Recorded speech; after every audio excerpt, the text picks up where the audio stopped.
Okay, so I'll get started with a couple quick announcements. Thank you everyone for being here and everyone that's online. I'm Christian Testa. I co-organize with Nicole Swartwood, our user group at the Harvard Data Science Initiative. We're super excited to have Thomas Lumley here today to tell us about the survey package, why, how, and what. So I'll go ahead and turn it over to Thomas. And while he's speaking, please note down any questions or send questions over the Zoom chat because we'll have extended time for Q&A towards the end.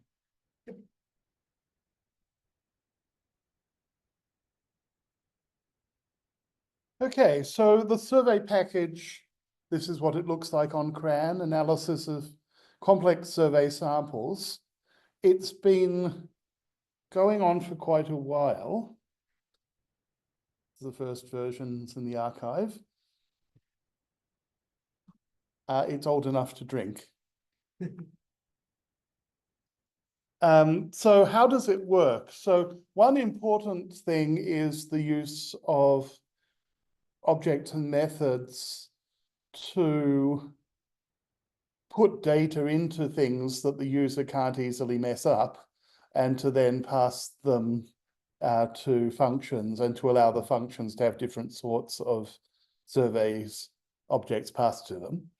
Another thing which not many people even know about is S3 method dispatch, not using the first argument to the function. And then the mathematical secret is influence functions, because classical survey statistics knows how to handle population totals, because that's what official statistics does. But those are very boring. If you want to do anything more interesting, you need to be able to make it look like a population total. So got the aims of the survey package. One was to sort of make survey analysis boring. That one of the problems with survey analysis is that it was specialized and interesting. That you needed special software and, until relatively recently, special hardware to handle, national size surveys. You needed to know a lot about computation. There were textbooks full of special cases of the Horwitz-Thompson estimator for particular special designs. And it was difficult to do ordinary sort of exploratory analysis and so on. And so the goal was to make survey analysis, as far as possible, look just like analysis of any other sort of data. So you can do the same sort of exploratory analysis, you can fit the same sorts of models with similar commands and get similar looking output. Also, it was intended to be useful as a teaching tool to make it easier to do survey analyses, particularly the ones that I thought people should do, and make it easier to do simulations as well, because that's very helpful for teaching. And as a research platform. So research on two-phase designs, which is one of the things I work on with various groups in the US, and on working likelihood. If you just take a weighted version of the likelihood, it's not a likelihood anymore, but it's a perfectly good objective function. And we've been looking at what you can do with it that's similar to things you can do with an actual likelihood. So survey sampling, you've got three components that you really have to know about. There are strata, the population's divided into groups called strata. We hope they're different, and we sample a fixed number of people from each one. Now, strata are important because they're the thing that people who don't know about survey sampling don't understand. Then clusters, that for convenience, for cost reasons, we sample people in clusters. And so we sample some of the clusters and we don't sample other clusters. And we fear that they're different. It would be nice if they weren't different, but in reality, they probably are, and that increases variance.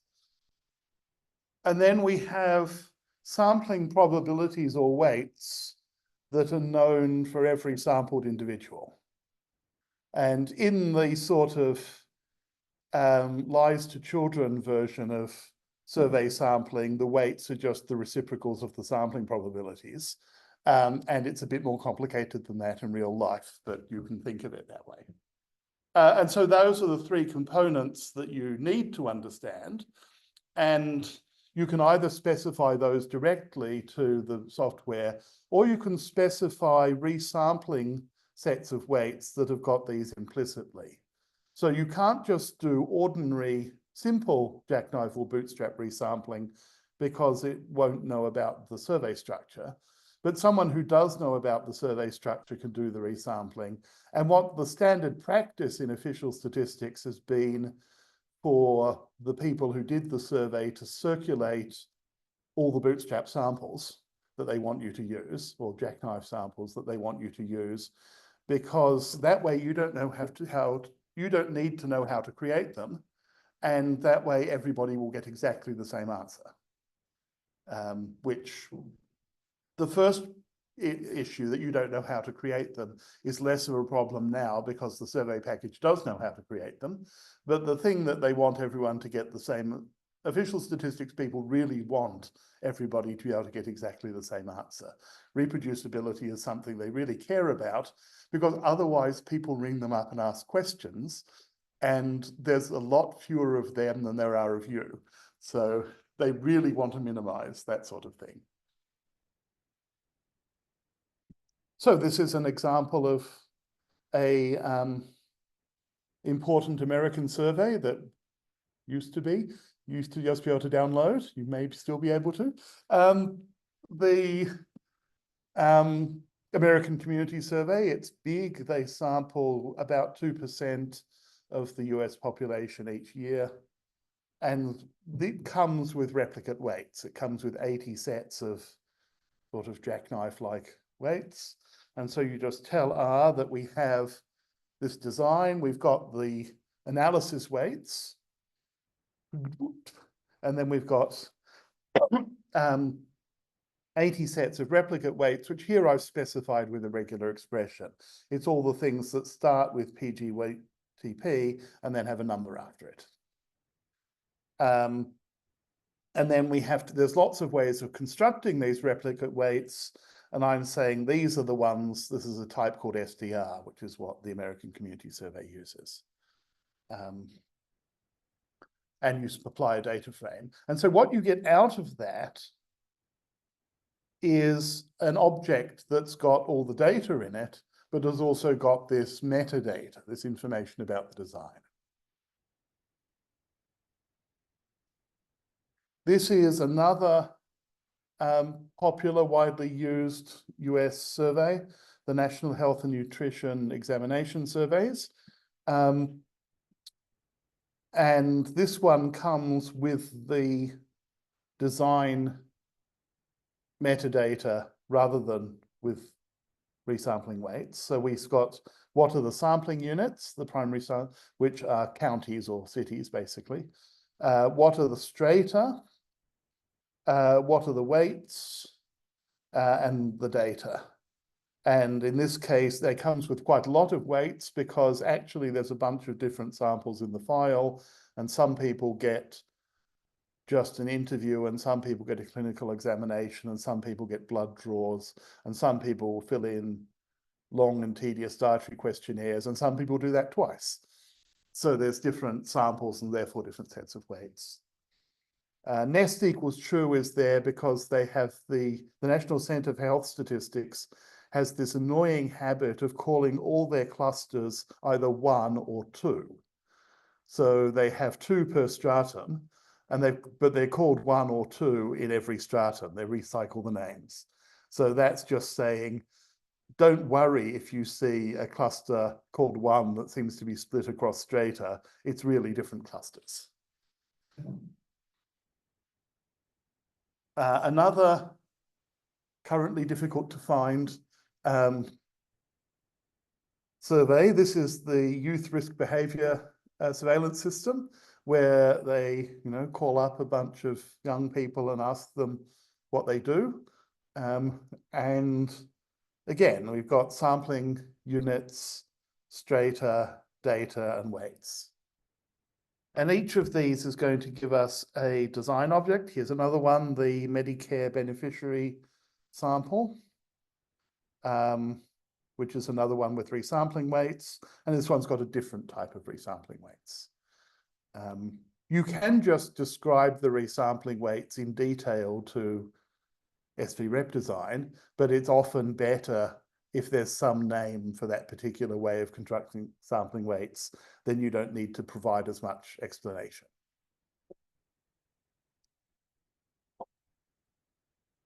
So those all give you objects, and those objects have got a data frame in them and then the survey metadata, and you use those objects the same way as you'd use a data frame in the rest of R. So you say, if we want all the functions take a model formula and a survey design.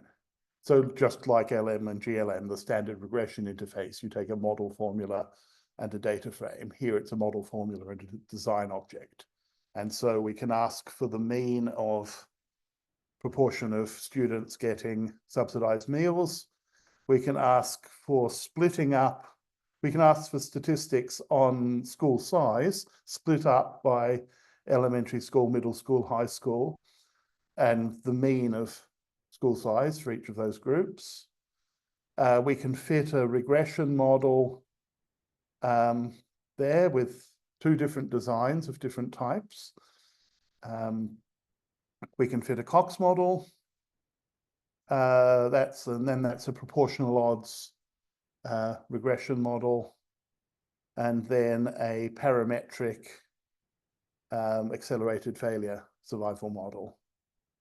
So it's got a reasonable range of models. There's also another package, Survey VGAM, which has got more categorical data models. So if you wanted, say, zero inflated Poisson models or, negative binomial or whatever, there's a good chance it's in there. Also, all sorts of weird models related to Poisson and things. And then SV-Rep by Ben, so that's by Thomas Yee, who's VGAM is by Thomas Yee, who's in my department. SV-Rep by Ben Schneider has more ways of constructing resampling weights if you want them. And there's a tidyverse style interface for people for tidyverts, which is basically, it's just a wrapper around this. So the S3 dispatch thing, here's survey mean, what it looks like. The first line is just a check. I changed the internal structure of the objects at one point, and that's just checking that you're not using an old legacy object. And then the second line is a familiar use method call, but it's got a second argument that says we dispatch the method based on the design. So you can use method will let you dispatch a method based on any single argument. People nearly always use the first argument, but it's much more useful to do it based on the data argument than the formula argument, because there are a lot more different types of data than there are different types of formulas. And this is one thing that the tidyverse arrangement got right, was to have the data first. So it's sort of more natural then to dispatch on the data, and that works better with pipes and things. But the S3 design of regression had the formula first and the data second. And we're stuck with that, basically. So this says we can choose different types of survey design. So DBI survey design has the data sitting in a database and loaded as necessary. Multi-frame is for multi-frame samples where you don't have a complete sampling frame for your entire population. So you have to put together a bunch of them, either to enrich your population, or so you might, for example, a New Zealand example, you might have had a complete sampling frame based on the census dwellings list, but we also an enriched sampling frame enriched for Maori by having about a bit more than half of Maori are on the Maori electoral roll, and so you can oversample them using that, but because you're also sampling from a complete population frame, you've got a chance of getting everyone. So that's one sort of multi-frame sampling. Another one is where you've got a bunch of frames and you don't think any single one of them is complete, but you think their union is going to be complete. So multi-frame, multi-phase, you've got, so two phases of multi-phase, you sample and then you sample more and then you sample more. So it gets smaller and smaller. PPS sampling that's arbitrary, unequal probability, fixed sample size sampling. Then the standard survey designs, the standard replicate weight survey designs, and then something for crossed sampling, crossed effects, like if you have data from a replication experiment with radiologists, say, you'll have correlation between ratings on the same image and correlation between ratings from the same radiologist. And it's not clustering or anything, it's more complicated than that, but this will do that for you. So there's lots more. So the call to survey mean looks the same for all of these. And that's why we want to use the dispatch on the second method. And there's very few people doing this. I learned about it from Venables and Ripley's S programming book, but not many people know about it, and not many other people than Venables and Ripley have used it. Yeah. The previous slide, the methods are registered based on that second argument. That's right. Yes. Yeah. Yeah, yeah.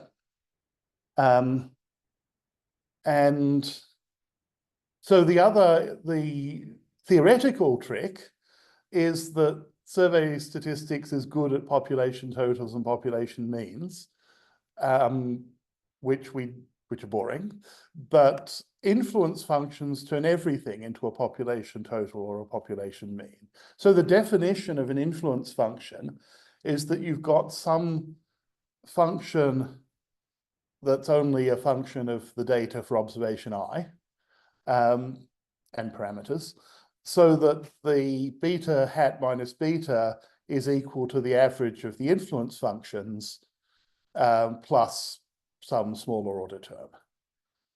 So for linear regression, this is exact, but for most models, there is that smaller order error term. And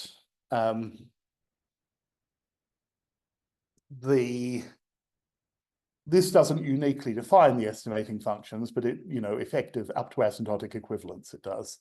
And they're if you've got something where your estimating functions are just each functions of one observation, like for a GLM, then the influence functions are just a multiple of that.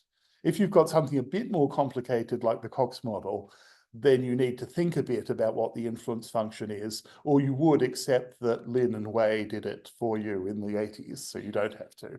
And so this is what you generally hope, is that somebody has worked it out already.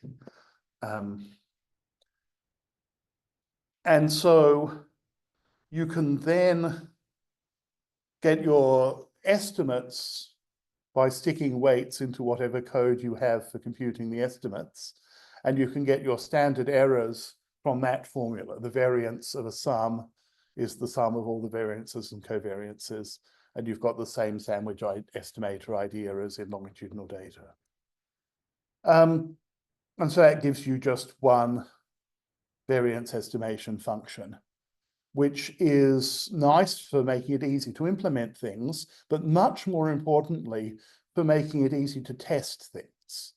Because if every function had its own standard error estimation, that means that, the chance that the standard error estimates for a two-phase sample proportional odds model were correct would be pretty low.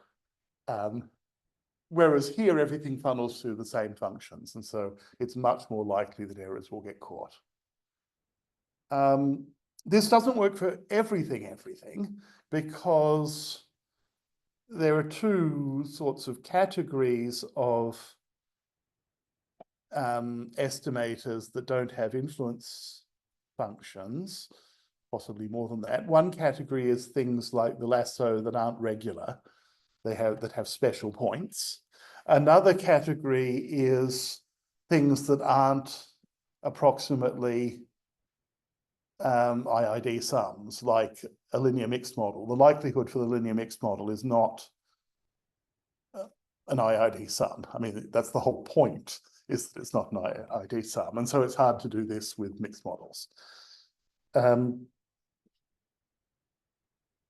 And it's even more true than for the lasso. If you have some of these machine learning models where you get slower than root n convergence and so on, again, you don't have influence functions.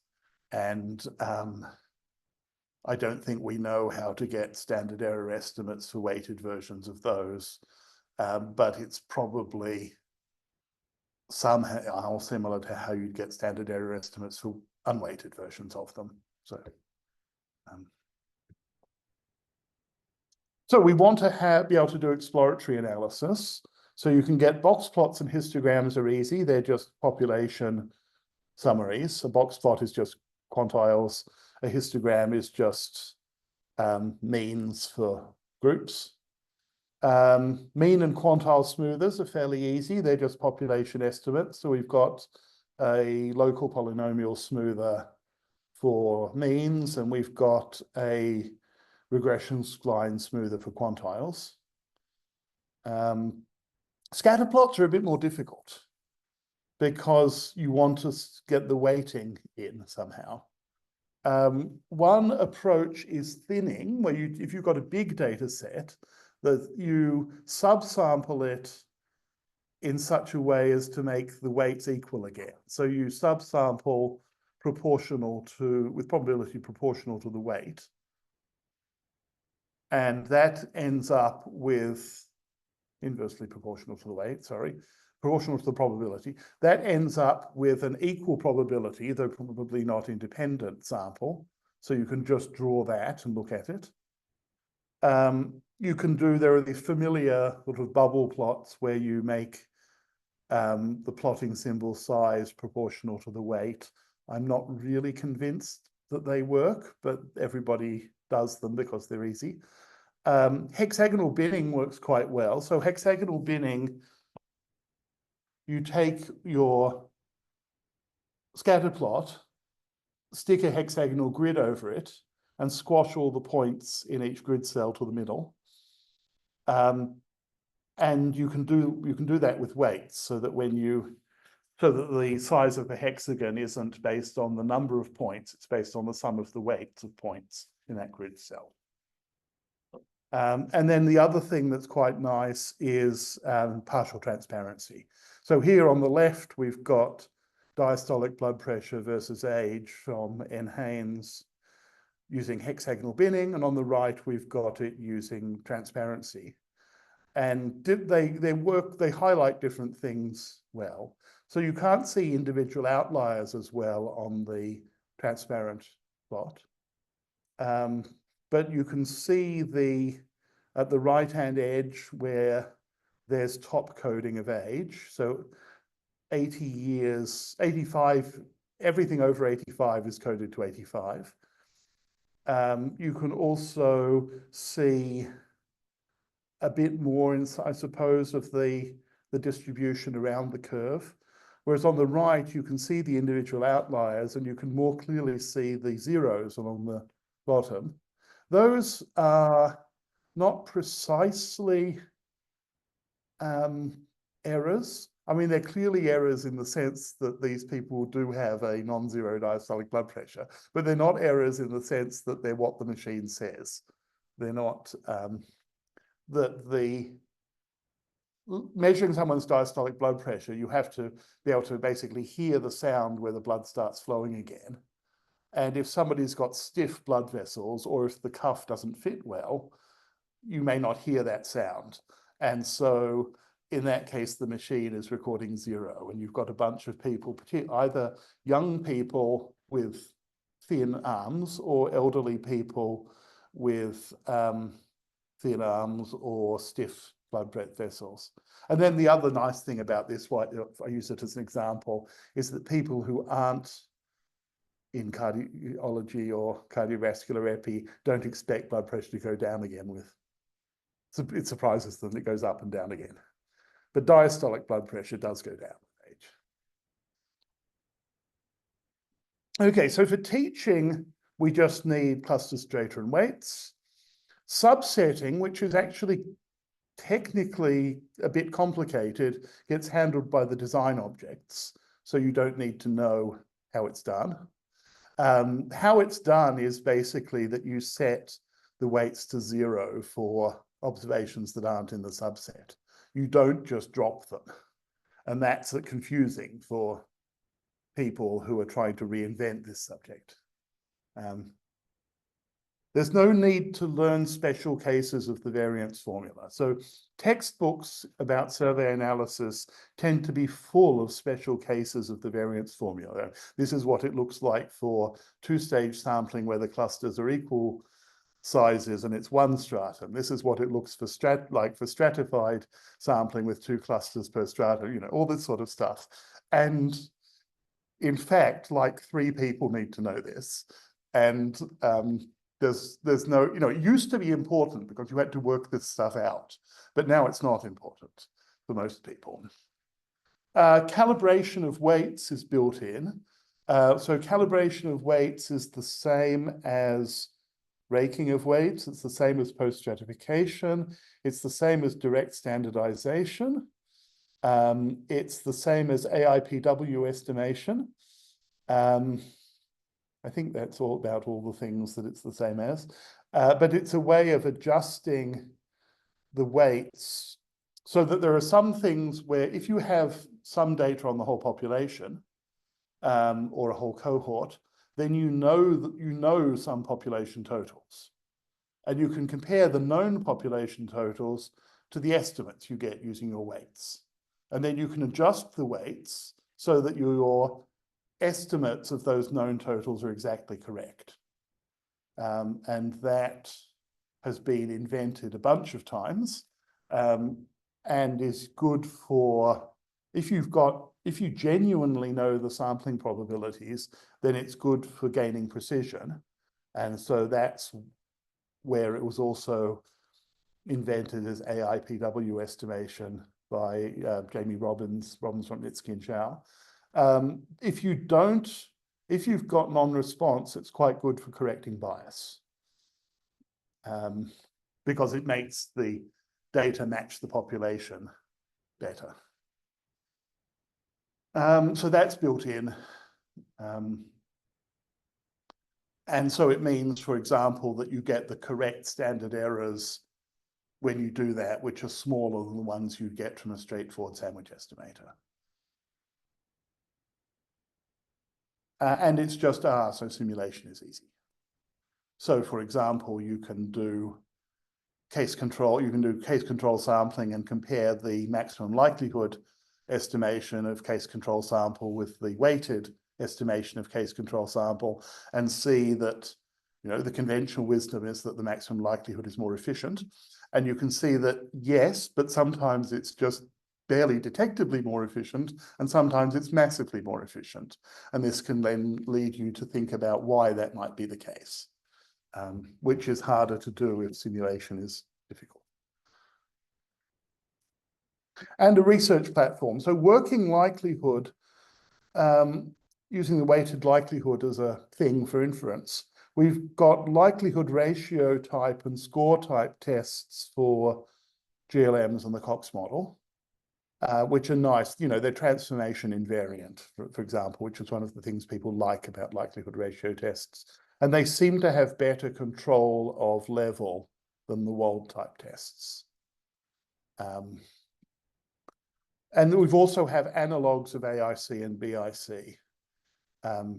The AIC is directly based on the weighted log likelihood, just changing the correction term, the 2p to something more complicated. And the BIC is based on a more Bayesian argument that's a bit less direct. So those let you get, again, they lets you get the same sorts of analyses that you would get with unweighted data. And then two-phase sampling, you've got some data on everyone and more data on a subset. Classically, in biostat, this was done where you had a cohort, you had, say, stored blood samples, and someone invented a new protein, and you'd go and measure that new protein on a subset of the people because it was expensive and new. So that was, and in the very old days, this was done on a case control sample or a case cohort sample or possibly a simple random sample, but there are better ways of doing it. And so we're interested, as a research question, is how to use data from everyone to improve the estimation.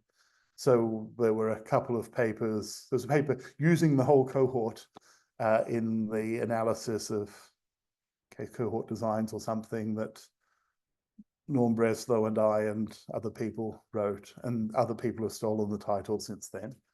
And then also nowadays, various groups are working on optimal design.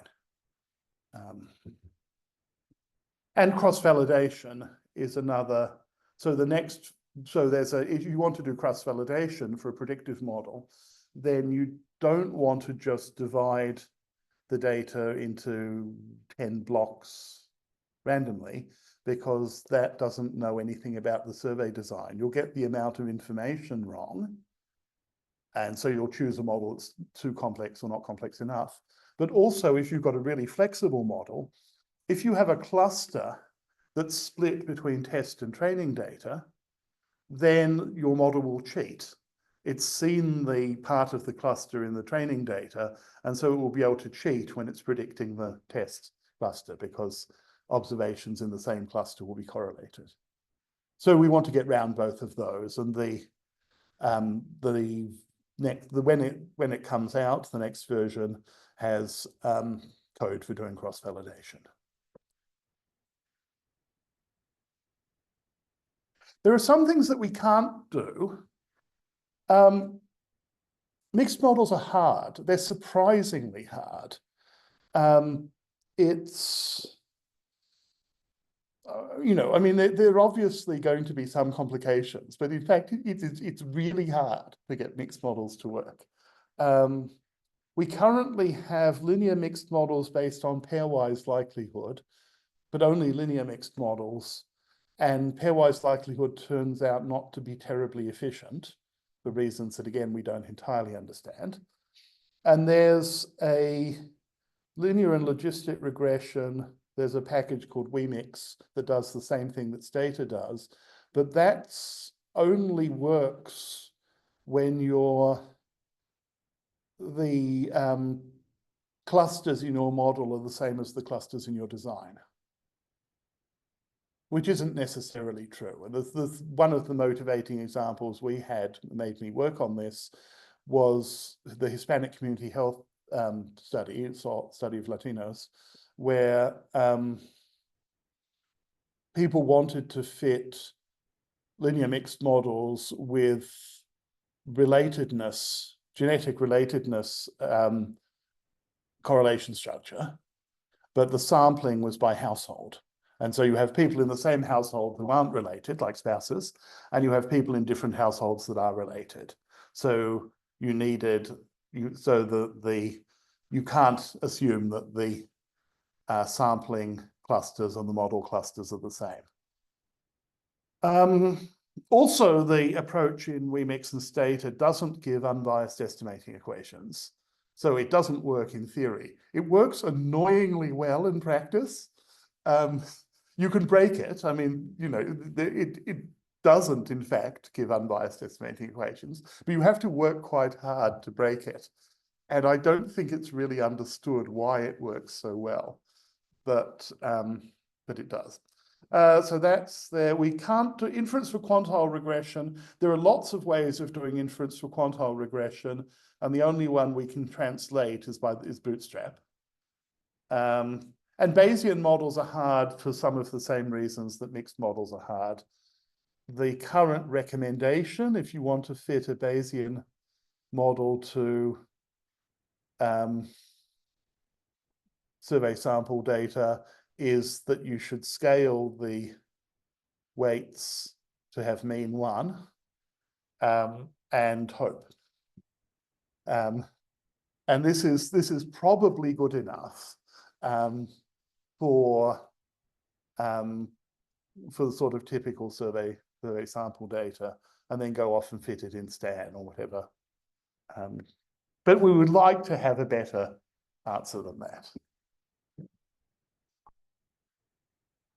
Larger data, I mean, so big data is mostly not a problem because surveys tend not to be huge.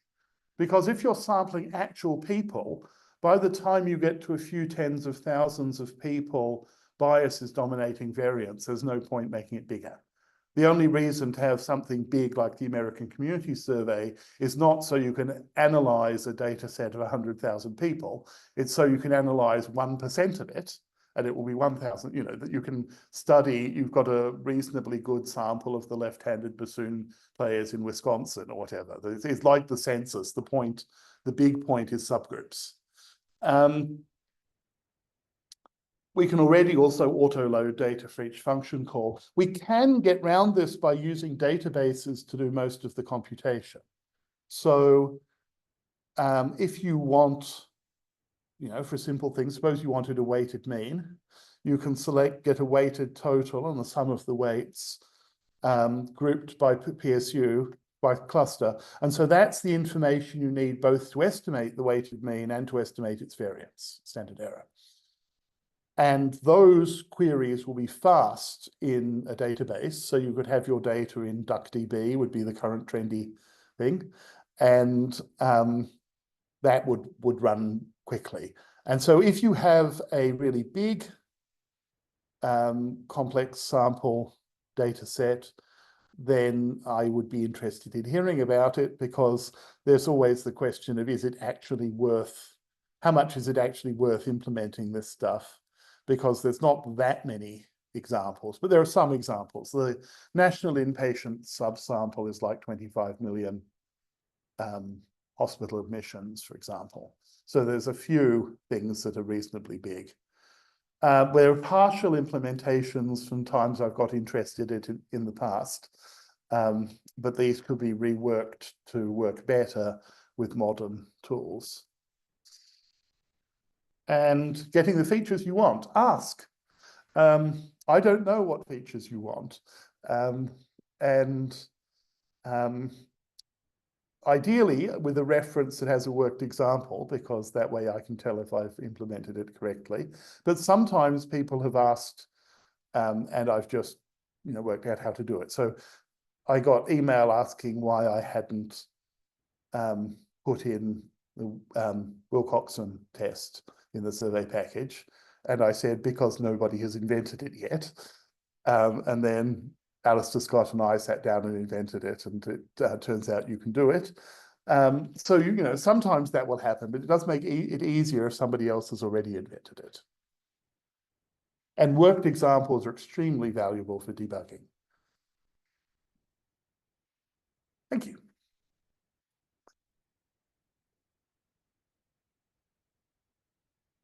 Thank you so much. I think I definitely have a handful of questions that I'm happy to ask, but if others have questions, please share them. Also, please share them on the chat on our Zoom.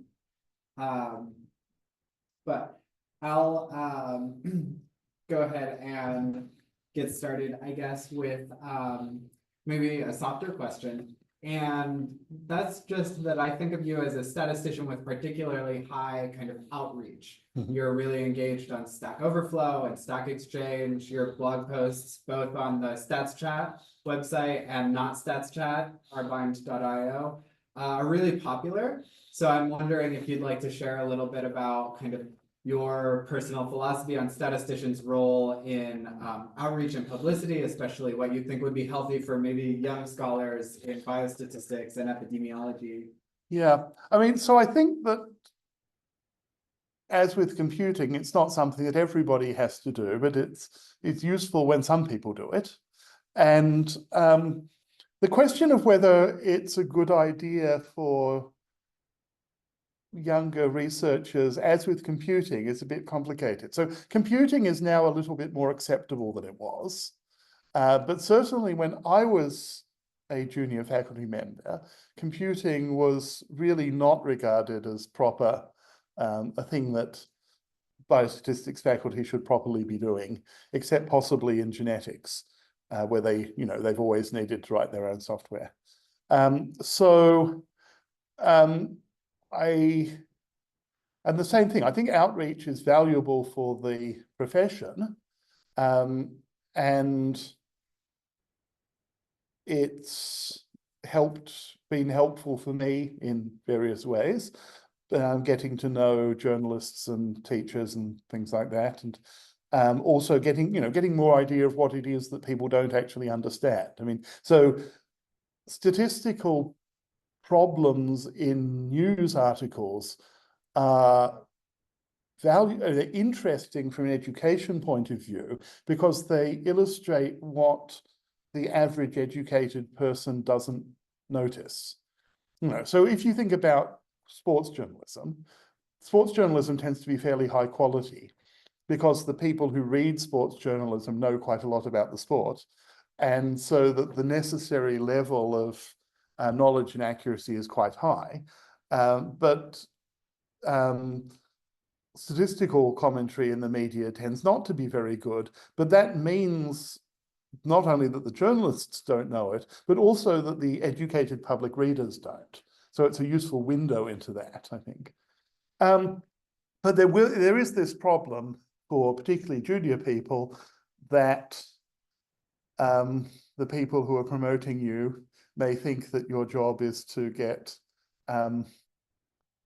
papers into whatever the appropriate journals are in your subfield, and not to be writing blog posts or writing software or whatever.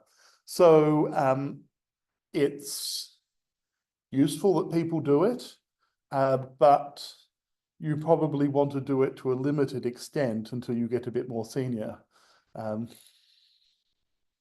you. So another question that I have, really driven by the times we're in, or actually, sorry, let me start with an easier question again. So I'm really curious about data sets like CDC Places and also the small area health and insurance estimates, SAHI, from CDC. These are small area estimates data that are published, often produced with multi-level regression and post-stratification weighting. Yep. And I think, my experience working with others, working with epidemiologists, is that a lot of people are really eager to use these data, but then kind of naively throw them into the left-hand side or right-hand side of regressions.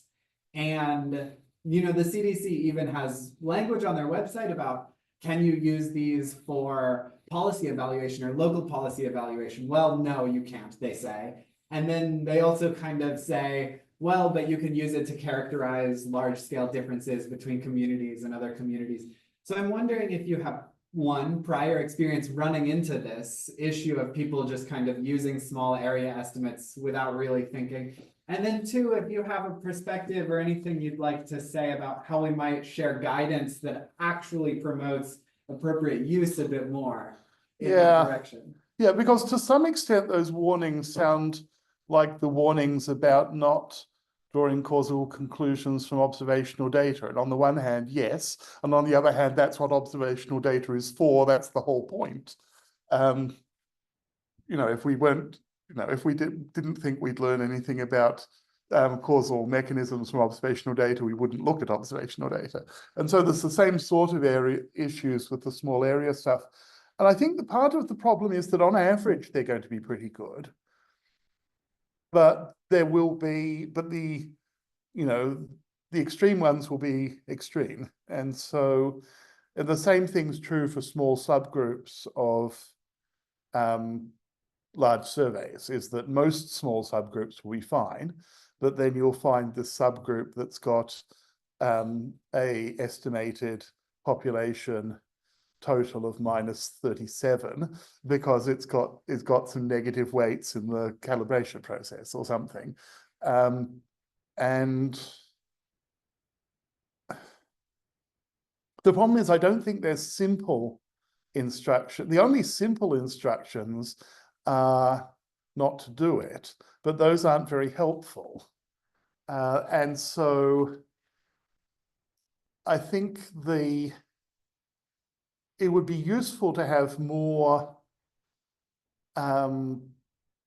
sorts of example analyses showing what sorts of things, showing the way that these estimates behave, so that people who did actually want to learn how the estimates behave can do that for these estimates and not have to start with learning spatial statistics from the starting point in order to end up there. Because, yeah, I mean, because mostly the level at which the sort of aggregation level at which they're willing to tell you it's safe is going to be quite big, and they're going to actually be useful at smaller scales than that. It's just that you probably want to know something about their properties at smaller scales than that. And you know, it would be nice if there were easier ways to do that. I mean, this is the sort of thing where the difficulty from the CDC's point of view is anything they publish turns into official guidance. And what would really be more helpful would be people doing a bunch of blog posts on them or something, people who could actually explain what's going on without it turning into official guidance. That's really helpful. So to echo back a little bit of what I'm hearing, kind of the most useful thing would be to say, really, these analyses exist on some kind of gradient. Yeah. We can think about state level analyses, and those are probably pretty well supported using the small area estimates data. But then if you drive down into these extreme substrata, you may well get negative populations. And to be a bit more upfront, that kind of every analysis is going to fit somewhere on this gradient, and the responsibility falls with users to pick what level they're comfortable with. Yes, but also with the producers to provide some tools to help the users understand. Great, thank you. Okay, so now I have a heavier hitting question, which is, given the times we're in and the concerted efforts, I think from really good people, some in this room, to back up data from US Census, CDC websites, NIH websites, and others, given that the current presidential administration has been ordering removal from these websites, do you have perspectives you'd like to share on how those here and involved with statistics can engage with reporting on data, including survey-based data, to achieve virtues that I think are widely held in academia, a dedication to truth and in public health equity? Well, so the data, as you say, fortunately have been put in various archives. It would be useful for somebody to at some point check that the copies in various different archives are actually the same. I don't want to sound too paranoid about this, but I think it is important to keep using these data. I mean, the real problem though is that they may not be collected anymore. So we may have data up to 2024, and there's nothing much that individuals can do beyond that point. And some of the data are things that people all over the world use, like NHANES, and so they're going to keep being used in more or less the same way. And people who aren't funded by the US government are going to be doing analyses of NHANES and still finding similar things. I mean, if you look up, you know, if in a analysis of NHANES or the National Longitudinal Study of Youth or the Youth Risk Behaviour Surveillance System or whatever appears in the BMJ, there's a good chance that it was done by English or European researchers, not by US researchers. And that's going to still happen. I mean, the problem is more for questions that people in other countries aren't going to think about. And those are particularly the ones that I think are going to be targeted here, that minority populations of special interest in the US. And so I think it's important to either do those analyses or make it clear that you're not doing them. You know, this table 1 has no, we're not allowed to put sex in table 1, so it's blank, it's NA or whatever, footnoted, we're not allowed to do this. So I think those sorts of things at least make it clear what is, what the constraints are. And yeah, I mean, it's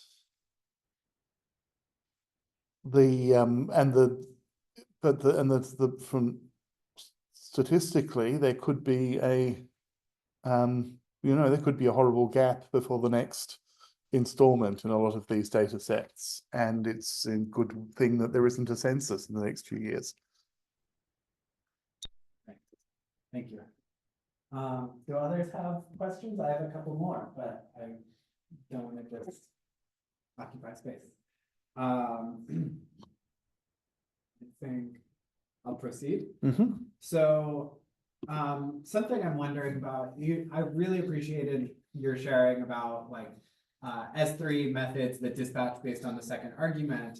I was wondering, the survey package has become so widely influential and well used. I'm wondering about kind of maybe other software workflow or collaborating with other software co-authors, kind of lessons you've learned along the way. Well, it hasn't involved much collaborating with other software. I mean, that's one of the things that you find is that while, the theory of open source is that lots of people will send you helpful code and so on. In fact, not that many people will send you helpful. I mean, a few people will. So there's code by Ben Schneider and Stas Kolenikov and a clump of nice improvements on calibration from the Australian Bureau of Statistics. But by and large, people don't. And when they do, then that's good. As though it's good as long as, if people have what they think are bugs, then it's much more useful to send reproducible examples than to send fixes, because if I don't have a reproducible example, I don't know what it's fixing, so to speak, and I don't necessarily agree that it needs to be fixed that way. Workflow,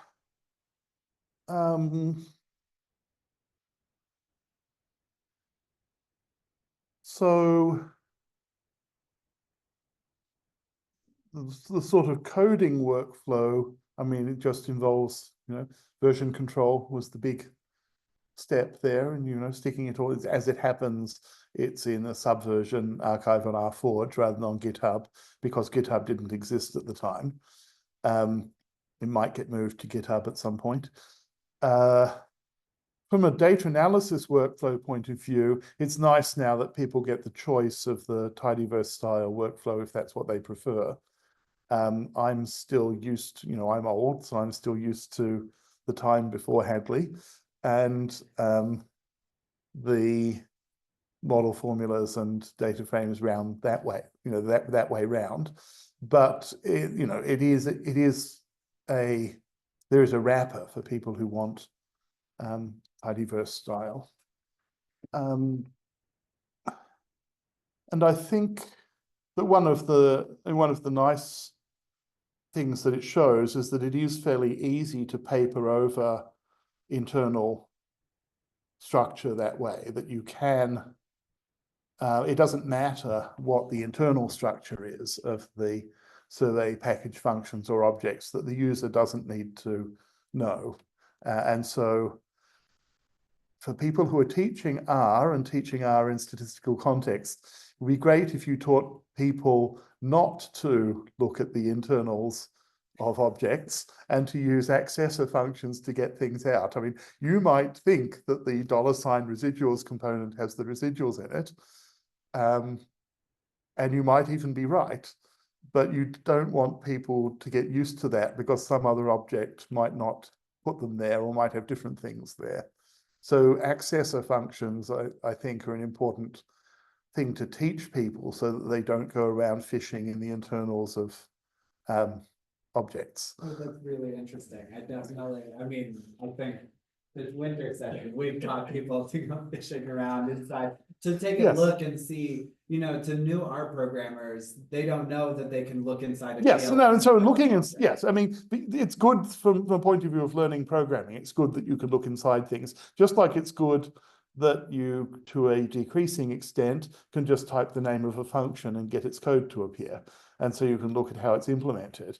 But so you want to see that this is how it's implemented, so you can implement things, but you don't want to, in your production code, be fishing around in the internals of objects because that's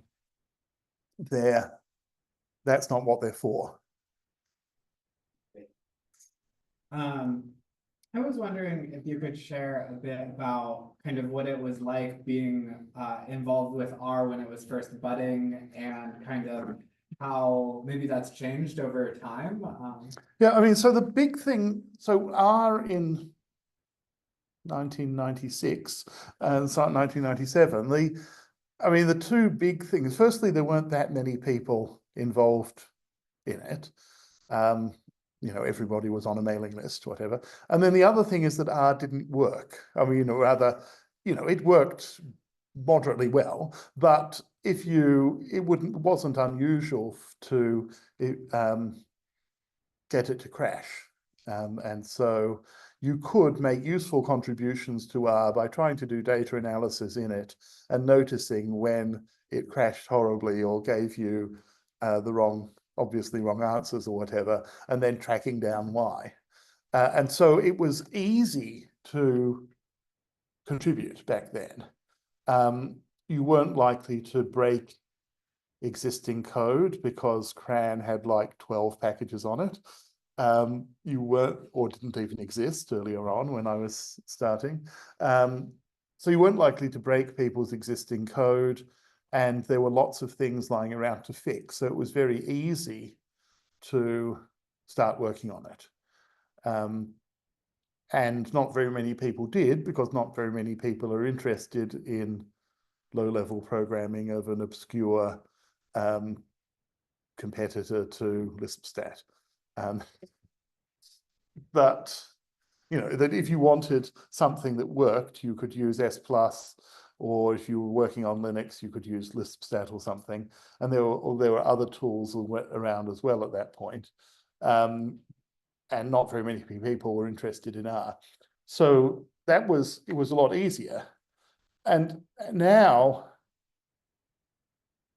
lots of changes to R will break things. And conveniently, there's however many thousand packages on CRAN, so it will be possible to tell what gets broken, but it does mean that there's a lot more planning involved in deciding which things to break at which times, and it's a lot harder to find clear bugs that you can fix. They're likely to be things that are a matter of opinion, or things that are difficult to fix without breaking other stuff. There's a lot of things that get labeled won't fix. And so it's much harder to contribute usefully to R itself. On the other hand, it's very easy now to contribute usefully by writing packages. And so packages have also meant that for most things, for nearly everything, it doesn't need to be in base R. And there's not much advantage to it being in base R. There are a few things, infrastructure changes, like the new altrep things for alternate representations of stuff in memory. That has to be in base R. But most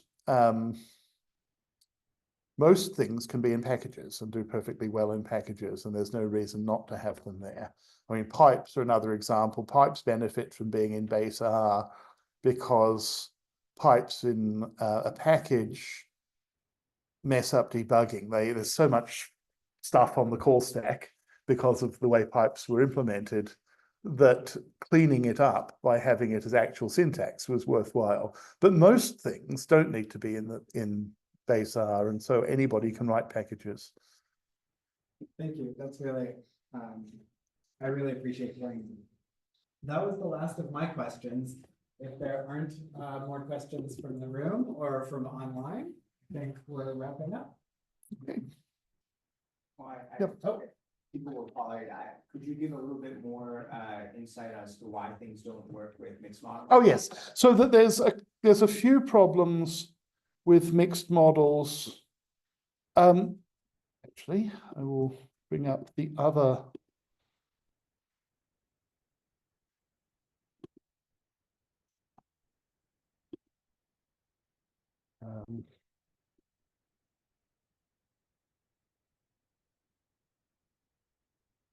Okay, so let's share that. I'm still sharing. Okay, good. Okay, so that's the log likelihood for a linear mixed model. So the first problem is that it's not a sum. So there's nowhere to stick the weights. The second problem is that the elements of that precision matrix, in general, each element of the precision matrix depends on all the elements of Xi, including the ones for pairs you didn't sample. That's not true. If it's block diagonal, then it only depends on the same block, but in general, it depends on the whole thing, say a genetic model. And then the third sort of class of problem is that the bias variance trade-off is different in the population and in the sample. So if you think about estimating a random intercept for a cluster, if you use just the data from the cluster to estimate it, then you end up with a variance that's of order 1 over the cluster size and no bias. And if you use the whole sample data, you end up with a variance that's much smaller, but some bias that scales as the random effects variance. And so that there's the two things, so you've got your tau squared random effects, or 1 on tau squared random effects precision, and you've got your cluster size, and those are the two things that have to be balanced against each other in estimation. Now, if you take a sample, the random effects variance will be the same in the sample, but the cluster size won't. And so the bias variance trade-off will be different in the sample. And that's a problem for any weight-based approach, because the whole point of weighting is to rescale the sample to look like the population. But when you do that, you'll break the bias variance trade-off. So that's another way of thinking why it's intrinsically difficult. And the approach we have that we've got a few approaches that work. The pairwise likelihood approach that works is you can write down the likelihood for a pair of observations. That's a log likelihood, and that's an honest to Fisher log likelihood. And you can add up a whole bunch of those things. And you can take one of those things, pairwise log likelihood, you can find the derivative of it and evaluate it at the true parameters, and the expected value will be 0 because it's a log likelihood. If you add a bunch of those up, the expected value will still be 0 because expected values add even for dependent things. So that gives you an unbiased estimating function for the population. And it's a sum. And so we can do a weighted version of it. The problem is you only capture the pairwise dependence. Folklore on this question was that capturing the pairwise dependence was actually good enough and that you got high efficiency this way. And that that had all been done for logistic mixed models. So Patrick Heagerty, for example, wrote a paper about this in the late 90s. And it appears to be untrue for linear mixed models, that there's massive loss of efficiency from pairwise likelihood in linear mixed models. And again, I don't fully understand why, but anyway, so that's the problem. And then the additional problem is that if you want to do this for generalized linear mixed models, the standard approach is to do a Laplace approximation at the BLUPs. So you get your best linear, you get your posterior modes, say, of the random effects, and do a Laplace approximation at each of those. You can't just pairwise the BLUPs, because suppose you had, say, 3 random effects. In a pair, you only have 2 observations, and you can't identify 3 random effects. So that's the other practical complication, is that doing the integrals for generalized linear mixed models is more complicated. In the random, in the one-dimensional case, you can do just brute force Gauss-Hermite quadrature or Simpson's rule or Romberg integration or something. But the higher dimensional case is going to get more tricky. So it turns out to be hard. And we have a paper that I need to revise on the linear mixed model case. And I have a student working on the logistic mixed model case. And once we can do the logistic one, we can presumably do all of them. But the logistic one's the sort of most interesting one, and also the one where there's prior art to compare to. Anyway, so that's why it's more complicated. That's the talk I'm giving at Vanderbilt next week. Okay, we got 2 more questions in the chat. So Ruby says, thanks for this talk and all your work. I'm relatively new to designs that include sampling weights in general. I've been very confused by what weight statements in many models, not in the survey package, are doing. For instance, LMER has a weight statement, but it's very unclear what it's for or what it does, at least to me, a non-statistician. In general, when I'm running an analysis that includes probability weights, should I be assuming that most packages don't support them? Yes. So I have a post about this. And yeah, the problem is that there are 3.5 distinct uses of weights, the word weights in the statistical literature. And this really is genuinely confusing. So there are precision weights, which is what LMER has and what LM has, that tell you about relative precision of observations. And they come in the old days from some observations are an average of 5 replicates and other observations are an average of 4 replicates. So they had different precision. And I call these precision weights. There are the ones that you get in categorical data analysis, where they're data compression. And so you have a weight of 37, meaning I have 37 observations exactly like this one. And so, for example, there's this famous esophageal cancer case control data set that's in R that's got 1,200 people in the data set, but it's summarized as 88 covariate patterns with a count of cases and controls. Zeta calls these things frequency weights, and so do I. And then there are sampling weights. And then there are also weights that don't have any particular commitment to any one of these and are just saying, I want this observation to have more influence on the estimate. And yeah, and all those terms exist and people aren't clear. As a general rule,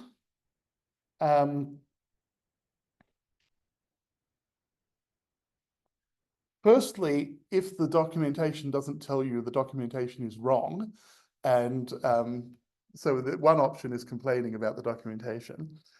However, so methods that assume a normal distribution will typically be using precision weights, so LMER.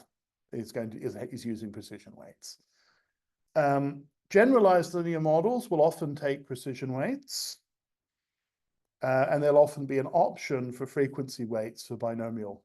So for example, in GLM in R, you can either specify a proportion as Y with precision weights, or you can specify numbers of ones and zeros with frequency weights. SPSS supports frequency weights for everything and nothing else, largely. So if you do sampling weighted analysis in SPSS, except using its specialized complex survey procedures, the standard errors will be wrong because it's thinking of them as frequency weights. And you can check to some extent, frequency weights, you can tell that if you've got them, because if you rescale all your weights, if you multiply all your weights by 10, if they're precision weights, it won't have any impact. And if they're frequency weights, all the standard errors will get 10 times smaller. Well, square root of 10 times smaller. So that you can tell that way experimentally something about what your software is doing. Anyway, so this is the link. Great. Our next question is from Brett. They're asking, what is the status of the cross-validation implementation in the survey package? Will it support penalized regression such as in GLMNet?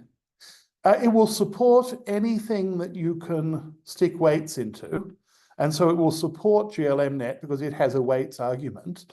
It won't support standard errors, but then standard errors for GLMNet are a philosophically and practically complicated thing anyway. And so it will support, but it will support cross-validation, yes. The code is in the repository at the moment.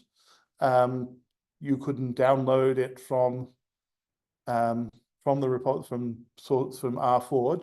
And it will be in the next release, which will probably be after I get back to new. I'm hoping will be before the start of semester at the beginning of March. That it's soon there will be another release, and it will have cross-validation. It will have multi-phase and multi-frame samples designs as well. Great. All right. That's the last question from online. So I think we can wrap up. Thank you again so much. Thank you.